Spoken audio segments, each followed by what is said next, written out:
Hari Jumaat menggali halia, hari hujan menyuluh ketam. Nabi Muhammad, Nabi mulia, jadi ikutan seluruh alam. Assalamualaikum warahmatullahi wabarakatuh dan salam sejahtera saya ucapkan kepada para penonton sekalian. Sebelum saya meneruskan, alangkah eloknya jika kita berkenalan terlebih dahulu.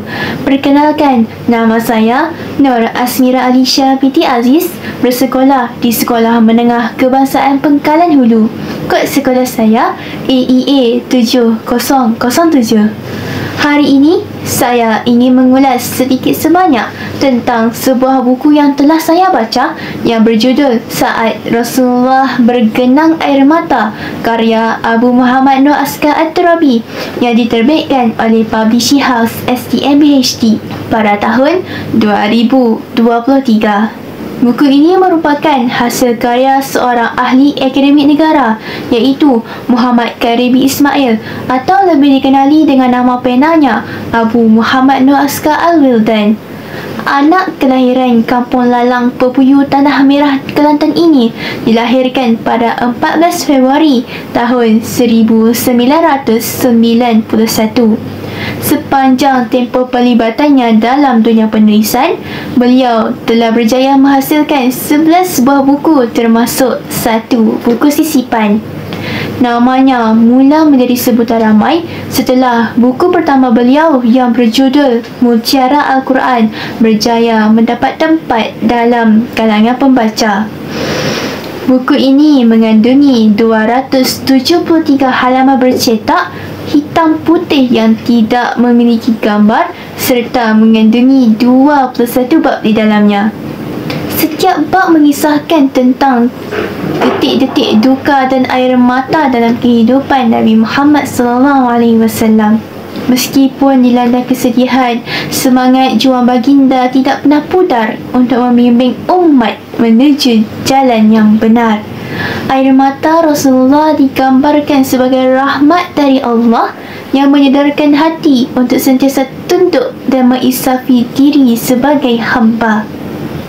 Antara kisah sedih yang paling mengharukan bagi saya adalah di saat perginya permaisuri hati Rasulullah SAW, iaitu Sayyidatina Khadijah radhiyallahu anha, dan juga kisah sewaktu baginda sentiasa mendoakan serta memikirkan kesejahteraan umatnya kerana kasih sayang dan cinta terhadap umatnya yang begitu mendalam. Pada bab ke-18, di bawah tajuk Umatku, Umatku, ada satu ayat yang membuat Nabi berlinang air mata, iaitu ayat ke-118 dalam surah Al-Ma'idah. Kisah ini diriwayatkan oleh Abdullah bin Amr bin Ash, di mana ketika ayat ini dibacakan, baginda menangis dan mengangkat tangannya lalu berkata, "Ya Allah, umatku, umatku." Hal ini menunjukkan betapa besar rasa kasih sayang dan kepedulian Nabi Muhammad terhadap umatnya sehingga menitiskan air mata. Gaya bahasa yang digunakan dalam buku ini cenderung lebih menyentuh dan lebih mendalam. Di samping itu, terselit juga potongan ayat-ayat Al-Quran serta hadis-hadis sahih di dalamnya. Setiap pesan tidak hanya disampaikan dengan kata-kata tetapi juga dengan emosi sehingga pembaca sering kali mengalirkan air mata. Sangat sesuai untuk golongan remaja seperti saya dan bahkan orang dewasa. Setelah saya membaca buku ini lembaran demi lembaran, dapat saya simpulkan bahawa menarik atau tidak sebenarnya kisah ini tetap harus diambil tahu jika benar-benar mencintai Nabi. Banyak pengajaran yang boleh kita ambil daripada kisah ini. Antaranya adalah kita hendaklah sentiasa sabar dan tabah dalam menghadapi setiap ujian kehidupan. Selain itu, buku ini juga mengajar kita bahawa kesedihan dapat menjadi sumber kekuatan sekiranya dihadapi dengan sabar dan tawakal. Akhir sekali, kita patut menjadikan akhlak mulia Nabi Muhammad sebagai contoh teladan dalam kehidupan kita.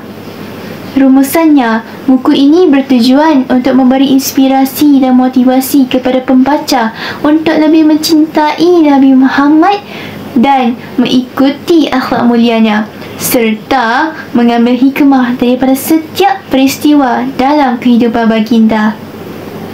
Cadangan saya, selain daripada buku bercetak dan juga e-book, alangkah baiknya jika buku ini juga dikeluarkan dalam versi audiobook agar mereka yang memiliki keistimewaan turut dapat menghayati intipati buku ini dengan hanya mendengar. Itu sahaja daripada saya. Sekian, terima kasih.